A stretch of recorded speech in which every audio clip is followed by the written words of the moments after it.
Did you ever wonder why our hard-earned cash seems to lose value over time? What if I told you that our entire financial system is built on, well, nothing? No gold, no oil, just faith. But what if this faith falters? Welcome to the world where banks don't actually hold our money, where the US dollar is just paper, and where nations can fall with just the press of a button. What kind of financial system is this? How did it reach this point, and what can we do about it? To understand this fully, we gotta take a step back to March 1933, a defining moment in financial history where US President Franklin D. Roosevelt made a dramatic decision to abandon the gold standard. Now, why was that such a monumental move? Well, prior to this, the US dollar was directly tied to gold. Every dollar in circulation represented an equivalent amount of gold held by the US government. But in a swift move, Roosevelt severed this tie. The US dollar became a fiat currency, which is basically a fancy way of saying that it is backed by nothing tangible, just the government's word.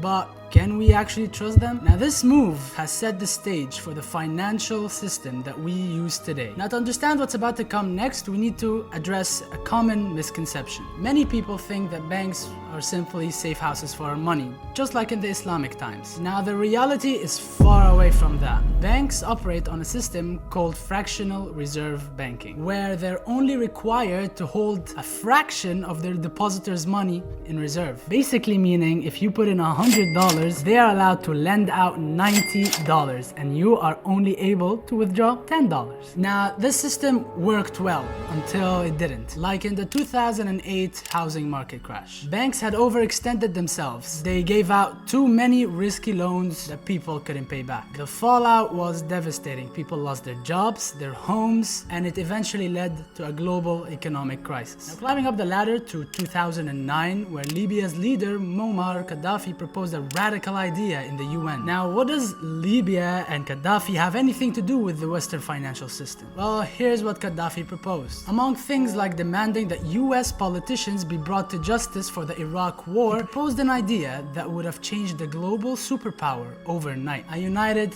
Africa with a single currency, the gold dinar. This wasn't just any currency, this was going to be backed by gold, making it immune to inflation and independent from the US dollar. Just 2 years later, well, Gaddafi was dead. Now, of course, all of that was just a coincidence and had nothing to do with the fact that if Gaddafi had executed his plan, then all of Africa and the Middle East, with its oil, diamonds, and gold, would have been independent of the US, and most likely the new superpower. I'll let you make your decision on that one. But jumping to present day, another global financial crisis is occurring. March 10th, the US government's FDIC took over as VB, the biggest crash since the crash of 2008. March 12th, the FDIC had to shut down Signature Bank because a lot of customers were worried and started withdrawing their money. March 15th, the second largest bank in the world, Credit Suisse, experienced a 30% share plummet. And as always, history repeats itself. Now, this begs the question, when are we going to wake up? The financial system is clearly flawed. Every time a crisis happens, their answer is either print more money or invade competitor countries. Why? Because the US dollar is based on a fairy tale and their entire system is based on non-existent debt, which is exactly why in Islam, interest is haram. You've never heard of a housing market crash in the UAE or a financial crisis in Saudi. Why? Because the money actually exists. Everybody gets what they own. So next time the society builds itself on haram, just know it's a ticking time bomb. Now, how can you escape this if you live in it? Now, the answer is simple. You either become so filthy rich that no crisis can ever affect you, or so poor that it doesn't even matter.